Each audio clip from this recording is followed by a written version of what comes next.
एक बार भगवान विष्णु जी शेषनाग पर बैठे बैठे बोर हो गए और उन्होंने धरती पर घूमने का विचार मन में किया।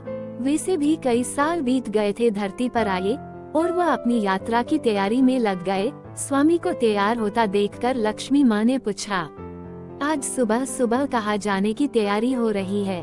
विष्णु जी ने कहा, हे लक्ष्मी, मैं धरती लोक पर घूमने जा रहा हूँ। तो कुछ सोचकर लक्ष्मी माँ ने कहा, हे देव, क्या मैं भी आपके साथ चल सकती हूँ? भगवान विष्णु ने 2 पल सोचा, फिर कहा, एक शर्त पर।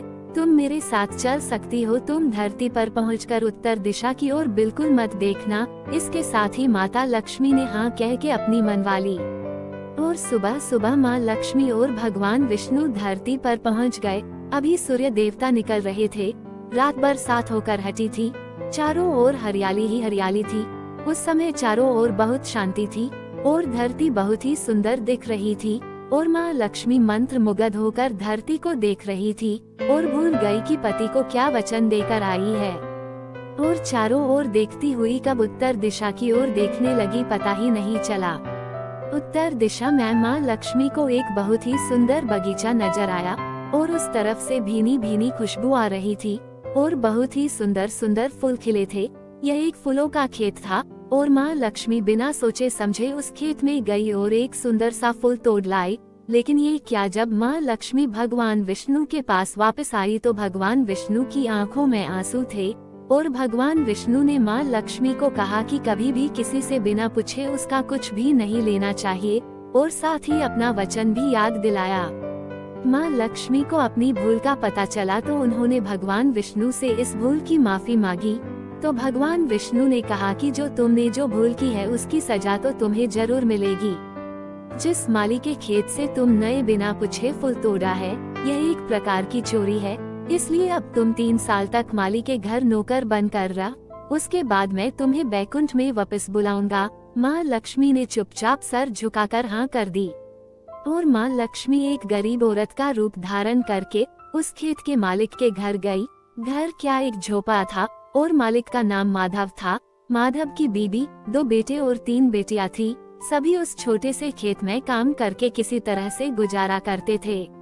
माँ लक्ष्मी जब एक साधारण और गरीब औरत बनकर जब माधव के झोपड़े पर गई तो माधव ने पूछा, बहन तुम कौन हो और इस समय तुम्हें क्या चाहिए?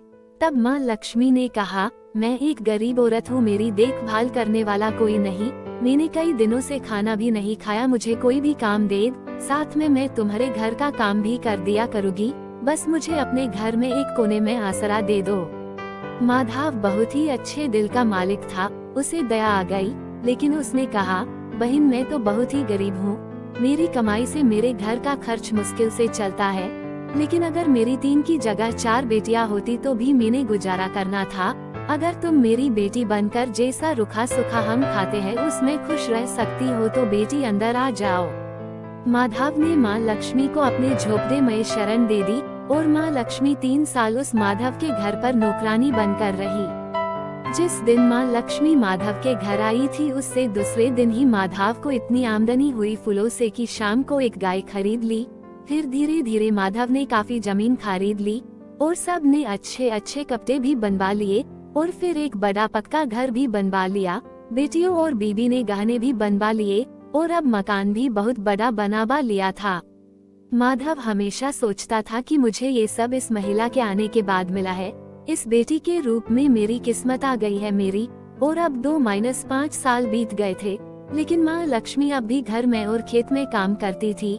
एक दिन माधव जब अपने खेतों से काम खत्म करके घर आया तो उसने अपने घर के सामने द्वार पर एक देवी स्वरूप गहनों से लदी एक औरत को देखा। ध्यान से देखकर पहचान गया, अरे ये तो मेरी मुँह बोली चौथी बेटी यानी वही औरत है। और पहचान गया कि यह तो माँ लक्ष्मी है। अब तक माधव का पूरा परिवार बाहर आ गया था और सब हैरान होकर माँ लक्ष्मी को देख रहे थे। माधव बोला, है माँ हमें माफ कर, हमने तेरे से अनजाने में ही घर और खेत में काम करवाया है माँ, ये कैसा अपराध हो गया है माँ, हम सबको माफ कर दे।